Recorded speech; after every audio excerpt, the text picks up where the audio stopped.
Ryan! Sa dami ng car models na nag-launch this year, may isang nakakuha na atensyon ko na kotse na made in Vietnam. Kung aware ka sa mga car brands, malamang alam mo na, wala naman ibang car brand na made in Vietnam kung hindi ang VinFast. At sa episode na to, pag-uusapan natin anong meron sa bagong labas na mini e-SUV ng VinFast itong 2024 dito sa Pilipinas. At yun ang VinFast VF3. Kung isa ka sa mga nakasubaybay dito sa channel ko, malamang alam mo na may something special dito sa VinFast VF3. Kaya may video ako tungkol dito. Actually, nasa listahan nga siya ng cutest cars na pwede mong mabili dito sa Pilipinas. At ito ang 10 things na malamang hindi mo alam tungkol sa VinFast VF3 dito sa Pilipinas. Number 1. Ang Pilipinas ay ang second country to sell VF3. Unang binenta ang VF3 sa Vietnam. Malamang, mother country nila yun eh. Tapos, dito sa Pilipinas, ang sumunod na market binenta ang VF3. Kaya tingin ko, special tayo para sa VinFast. Hashtag, alam mo ba na air freighted pinarating ang unang batch para lang sa launch ng VF3 dito sa atin? Kung alam mo lang gaano kamahal magpalipad ng kotse, pwede mong masabi na special bibingka tayo para sa kapitbahay natin sa Southeast Asia. Parang sinabi na rin nila na sure ball sila sa market natin dito sa Pilipinas. Number 2, concept design ng VF3. Normally, pagdating sa pag-produce ng kotse, medyo matagal yan. Pero ang special dito sa VF3, mabilis ang timeline from concept to production. Base sa na-research ko, sometime around 2023, napag-usapan na may gagawin ang VinFast na budget-friendly electric SUV. Lumabas yung picture ng mga December. Tapos, by January 2024, inintroduce ng VinFast sa Consumer Electronics Show sa Las Vegas in metal na. Hindi lang picture o drawing. Tapos, sometime nung May 2024, ayun, nilabas na sa Vietnam. Ang bilis nun. At 4 months after, andito na sa Pilipinas ng September 2024. Kaya tayo ang pangalawang market ng VinFast para sa VF3 sunod sa local market nila. Number 3, design philosophy. According sa insider information ko, quote ko lang, English eh. The VF3 is a starter EV car. Starter price, simple features, not overwhelming with very straightforward basic necessities for the driver. Bale, habang ginagawa ko tong script ng video na to, ang price ng VF3, 2 options. 645,000 para sa may battery subscription or 745,000 without battery subscription. Medyo subjective kung ano ang basic necessities ng isang driver.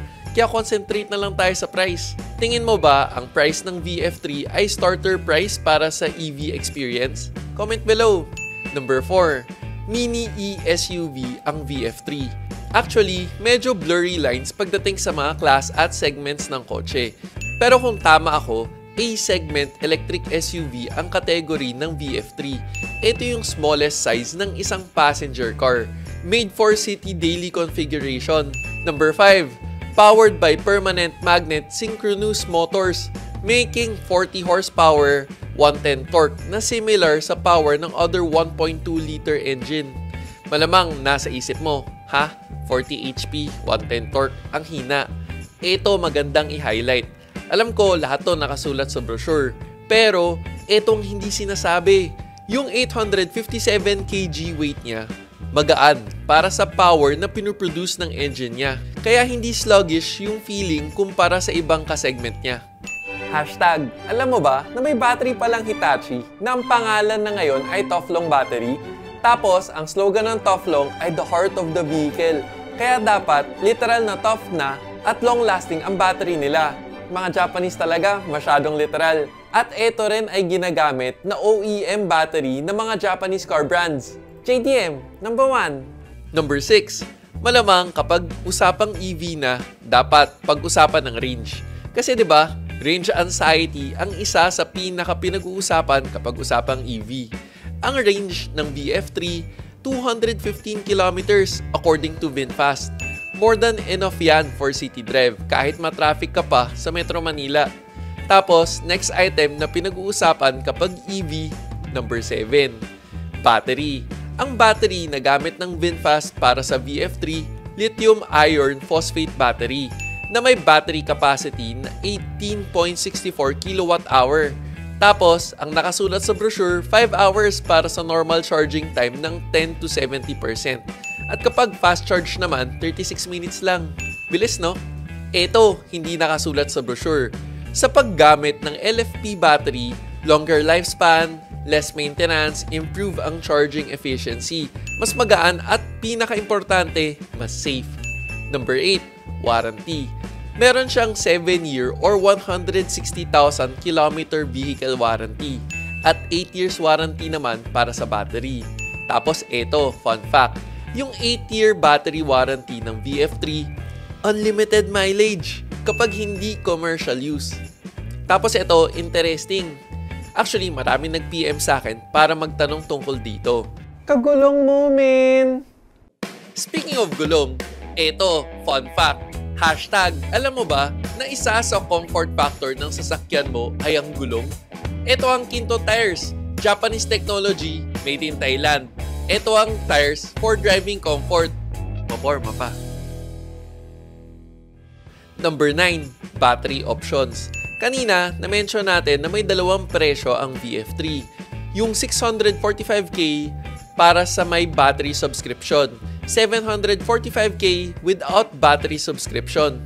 Sa episode na to, i-explain ko na mabilisan. Kapag battery included, property mo na yung battery. Sa'yo na yan. Kung paano mo gagamitin, ikaw bahala. Kapag subscription naman, ibig sabihin ba nun, pwede mo makuha ang kotse ng walang battery? Syempre meron. Yun nga lang, may distance-related na babayaran.